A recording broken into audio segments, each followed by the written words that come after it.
kaalaman o kinalaman sa pagkakalikha sa anumang bahagi ng programang inyong mapapakinggan. Mimaropa Hour, ang inyong tagapagbigay impormasyon hinggil sa mga kaganapan sa ating rehiyon sa Mimaropa. Kami ang tulay ng pamahalaan sa mamamayan hinggil sa mga programang kapaki-pakinabang. Makikipag-ugnayan sa pamamagitan ng balita at impormasyon.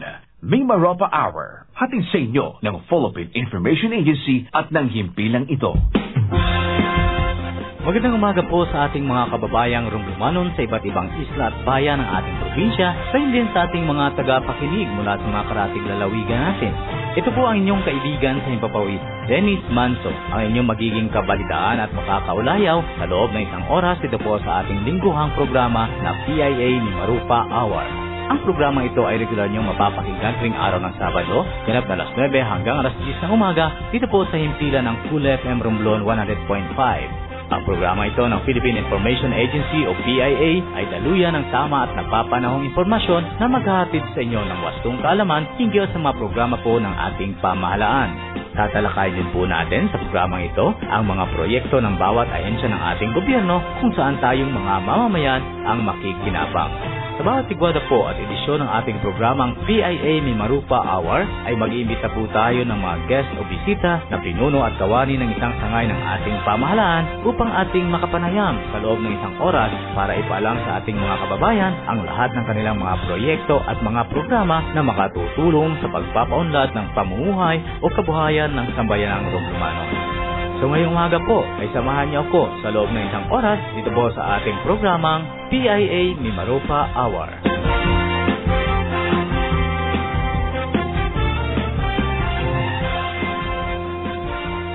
Mula sa bulwagang pampalitan ng Philippine Information Agency, narito ang Balitang Mimaropa. Mula sa bulwagang pambalitaan ng PIA, narito po ang mga balitang nakalap ng PIA Mimaropa sa loob ng isang linggo.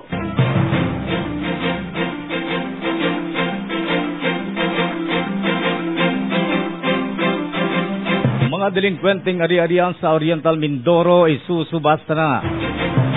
Nakatakda ng isubasta ngayong Mayo ang mga nangungunang 100 delinkwenteng ari-arian sa iba't ibang bayan sa lalawigan. Upang makaiwas dito, hinihikayat na ng tanggapan ng panlalawigang kalihim na magipag-ugnayan sa kanilang tanggapan o bayaran na ang mga delinkwenteng taxpayer o ng mga delinkwenteng taxpayer ang kanilang buwis sa kanilang mga ari-arian sa Provincial Treasurer's Office sa pinakamalapit na Municipal Treasurer's Office sa kanilang lugar. Alinsunod sa umiiral na probisyon ng Republic Act 7160 ng Local Government Code of 1991, ipinababatid ng PTO sa lahat ng mga taxpayers sa lalawigan na kinakailangan ng magbayad ng 1% basic real property tax at karagdagang 1% na Special Education Fund tax. Ito ay maaaring bayaran sa pamamagitan ng installment basis ng walang interes. Deadline ng pagbabayad para sa first installment ay noon pang ika-31 ng Marso at para sa second installment ay noong ika-30 ng Hunyo at ang third installment ay noong ika-30 ng Setyembre at ang fourth installment ay noong ika-31 ng Disyembre ng nakaraang taon.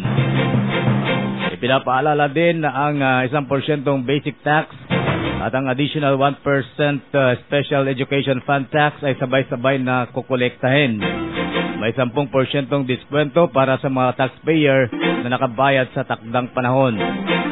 Ang delinquent taxpayer naman ay papatawan ng multang 2% sa bawat lilipas na buwan matapos ang takdang petsa ng kanilang bayad o ng dapat na pagbabayad ng buwis.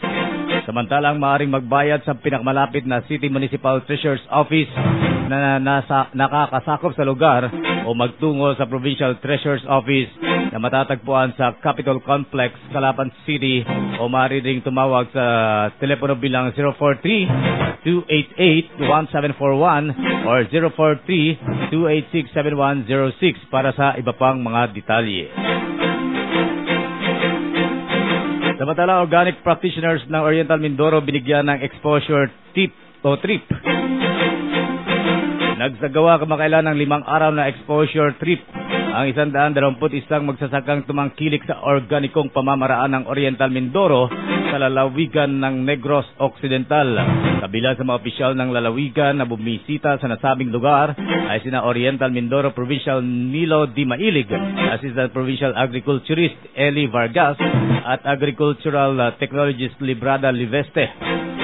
Layunin ng pagbisita ng grupo ay personal na maobserbahan at masuri ang actual on-site market at trading practices. Makikipag-ugnayan sa mga operators at suppliers ng iba't ibang organic farms at epektibong magamit ang mga natutuhang estratehiya sa pagpapaunlad ng agrikultura ng Oriental Mindoro at ng rehiyong Mimaropa. Ayon kay Di Mailig, unang pinuntahan ng grupo ang organic na may 4 na hektarya. Ito ay ang Maize Organic Garden Farm at ang Hinares Farm na kapwa nasa Bacolod City, kung saan may mga organically grown fish, livestock, mga prutas at gulay na mga sariwa at ang iba'y na iproseso na. Pinuntahan din ng grupo ang Philippine Integrated Natural Agricultural System or PINAS sa Victoria City na itinuturing namang micro-model para sa Integrated Organic Farm Tourism Business na nakatutok sa 4 na mahalagang aspekto ng negosyo: fresh, process, service at tourism. Isa din sa lugar na napuntahan ng grupo ang Ruins Park at Mambucal Resort na kapwa agri-tourism sites. Ang Ruins Park ay sumasakop sa may 40 hektarya ng sugarcane plantation. Ang Mambucal Resort naman ay isang agroforestry upland residential area para sa forest tourism na kasalukuyang minamantina ng pamalang palalawigan ng Negros Occidental. Sa pamamagitan ng isinagawang exposure trip, natutunan ng mga delegado ang pagiging pro-environment, pro-organic at pro-sustainable agriculture ng Negros Occidental. Nalaman din ng grupo na maaaring pangalagaan ang kapaligiran kasabay ng pagpapaunlad ng agrikultura sa agrotourism business. Kaugnay nito, may mga rekomendasyon ngayon ang grupo na isulong ang panukalang gawing Provincial Organic Center for Agricultural Production ang may 5 hektaryang lupain ng pamalang palalawigan ng Oriental Mindoro sa Barangay Santa Isabel, Lungsod ng Calapan. Anila mainam itong gawin na agrotourism site, gayon din ang Provincial Demonstration Farm sa Merit Victoria na nagtataglay ng organic fish pond, livestock, mga prutas at gulay at malagyan din ng rest and recreation area. Suhestyon ng grupo na higit na maisasayos ang irrigation facilities ng lalawigan at mapataas at masustina ang produksyon ng palay sa lalawigan. Ang pagsasagawa ng nasabing exposure trip ay malaman mga best practices ng isang lalawigan ay isang dagdag kaalaman para sa mga Mindoreño upang tuluyang ipromote ang organikong pagsasaka at turismo ng Oriental Mindoro. Balikan mula sa Marinduque, pagpapalakas sa community-based tourism pinaigting sa lalawigan ng Marinduque. Ito ang napatunayan may kita sa turismo. Ito ang napatunayan sa pinakahuling pulong ng mga miyembro ng Marinduque Island Tourism Council at ng Provincial Tourism Office, kung saan pinag-usapan ang mga karanasan sa mga nakalipas na okasyon sa lalawigan. Mimaropa Regional Athletics Association, Regional Tourism Summit, Moriones Festival, National Caving and Congress at Cooperative Congress. Mula sa Pantalan hanggang sa mismong pasyalan, maraming nakinabang: tindero, driver, tour guide, shipping lines, hotel at iba pa sa mga malalaking okasyong idinaos sa Marinduque.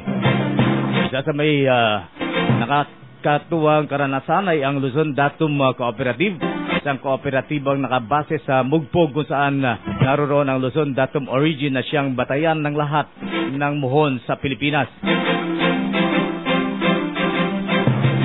Noong kasagsagan ng Semana Santa kasabay ng Moriones Festival, kumita ang kooperatiba ng hanggang 20,000 piso sa entrance fee pa lamang ng Luzon Datum Origin. Bukod sa pagpapatibay ng kabuhayan ng mga miyembro Ang kooperatiba ay naglalayong makatulong sa pangangalaga at sa promosyon ng Luzon Datum Origin. Ang nangyari sa Luzon Datum Cooperative ayon kay Provincial Tourism Officer Dindo Asuncion ay halimbawa ng isang community-based tourism na dapat pang payabungin. Mababasa ang mga karagdagang impormasyon hinggil sa Luzon Datum Origin sa mga koneksyong itong http://bit.ly.qgu1ve at http://bit.ly/1fx-20e. Yan. Mababa na o mahaba pa ang dry season kaya't minabuti ng pamahalang palalawigan alinsunod sa direktiba ni Governor Carmen Sita Reyes na dalas-dalasan ang pagkikipag-ugnayan sa sektor ng turismo para matiyak na maliligayahan ang mga bisita at bakasyonista sa kanilang pagpunta sa Marinduque. Kaya pati ang ilang mga gusot gaya ng di pagtadima ng ilang mga transport groups sa masahing itinakda ng Land Transportation Office, overloading sa mga barko at pagpapatala sa manifesto sa lahat ng mga pasahero ng barko. Sa kabila ng mga isyong nabanggit, naniniwala si Asuncion na mapaplansya din ang lahat habang pinagyayaman ng lalawigan ang lokal na turismo. Balita mula dito sa ating lalawigan, 112 kabataang natanggap sa internship sumailalim sa job orientation. Sumailalim sa job orientation ang 112 newly college graduate na beneficiaryo ng Government Internship Program or GIP ng Department of Labor and Employment at lokal na pamahalaan ng Romblon. Sa programa ito, magtatrabaho sila ng 6 na buwan sa mga tanggapan ng provincial at municipal government. Sinabi ni Rinel G. Mayo, Labor and Employment Officer 2, na ang napabilang sa GIP ngayong taon ay nakapagtapos na ng pag-aaral subalit wala pang mga trabaho kaya't isang magandang oportunidad sa mga kabataan ang programa ito dahil magagamit na nila ang kanilang mga napag-aralan. Aniya, simula Mayo 1 hanggang Oktubre 31, magtatrabaho ang mga tinanggap nila mga kabataan at tatanggap ng arawang sahod na 171.25 sentimo o 75% ng regional wage. Pagbibigay umano ito ng pagkakataon sa mga fresh graduates na magkaroon ng hanap buhay para makatulong sa mga magulang, magamit ang kanilang angking kakayahan at maipamulat ang pagiging responsable sa trabaho. Ang ito ay tatanggap ng arawang sahod na 191.25 na kukunin sa pondo ng pamahalaang lokal ng Romblon. Layunin ng programa ito na maging bahagi ang mga kabataan sa mga serbisyo publiko ng pamahalaan at isang paraan din ito upang matukoy ang taong may potensyal na maging ulirang empleyado ng gobyerno sa hinaharap. Ang karanasang ito ay maaari na nilang gamitin pagdating ng araw kung sakaling mas piliin nilang magtrabaho sa mga ahensya ng pamahalaan.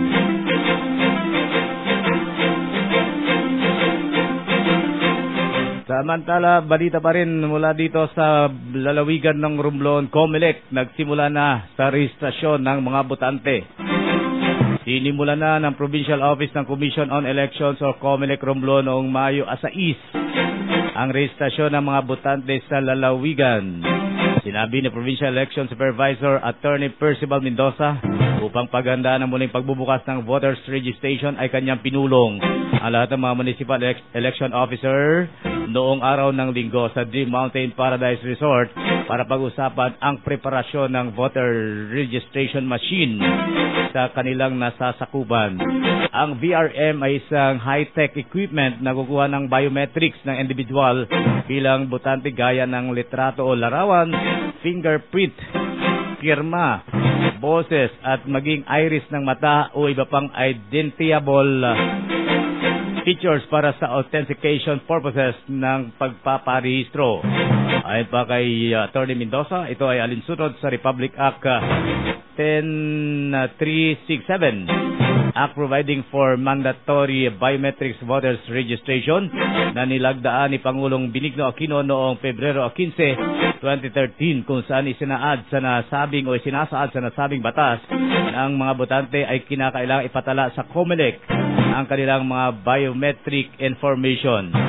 Aniya layo ng maagang registration na maipatala sa biometrics ang mga 18 taong gulang pataas, maasikaso ang mga lumipat ng tirahan, may koreksyon or pagtatama sa mga entries, reactivation ng registration records, at pagsasaayos ng listahan ng mga botante simula Mayo 6 hanggang Oktubre 31, 2015 bilang pagtalima sa COMELEC Resolution Number 9853. Ang mga maaari umanong makaboto ay Filipino citizen na tutungtong ng 18 taong gulang bago ang Mayo 9, 2016 eleksyon at 1 taon ng residente sa barangay na nasasakupan ng bayan o 6 na buwan ng naninirahan bago ganapin ang halalan. Ang mga nais magparehistro ay pinapayuha magdala ng 2 valid IDs, birth certificate o kaya ay proof of billing para sigurado. Nananawagan din ang Provincial Election Supervisor sa mga rehistrado ng botante na wala pang biometrics na bumisita sa COMELEC office para sa validation dahil ang mandatory biometrics ay mahigpit ng ipatutupad sa halalan sa Mayo 2016. At yan po ang kabuuan ng mga balitang ating nakalap sa loob ng isang linggo at mula po sa bulwagang pambalitaan ng PIA Mimarupa. Ito po ang inyong